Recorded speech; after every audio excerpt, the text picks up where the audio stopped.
અંકલેશ્વર તાલુકાની ભાદી ગામે છેલ્લા ઘણા સમયથી મગરની અવરજવરને કારણે ગ્રામજનો અને ખેડૂત વર્ગમાં ભયનો માહોલ સર્જાયો હતો।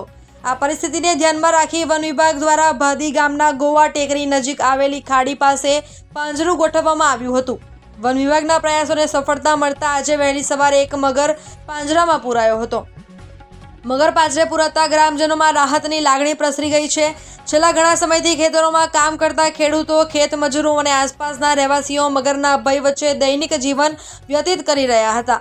મગરને પાંજરે પૂરાયા બાદ વન વિભાગની ટીમે સ્થળ પર પહોંચી જરૂરી કાર્યવાહી હાથ ધરી હતી। પ્રાપ્ત માહિતી અનુસાર મગરને વન્યજીવ સંરક્ષણના નિયમો મુજબ સુરક્ષિત સ્થળે ખસેડવામાં આવશે। ગ્રામજનોએ વન વિભાગની ઝડપી અને અસરકારક કામગીરીને બિરદાવી હતી। સાથે જ વન વિભાગે લોકોને અપીલ કરી છે કે કોઈ પણ જંગલી પ્રાણી દેખાય તો તેની નજીક જવાની કોશિશ ન કરે અને તાત્કાલિક વન વિભાગને જાણ કરે તેમજ સાવચેતી રાખે।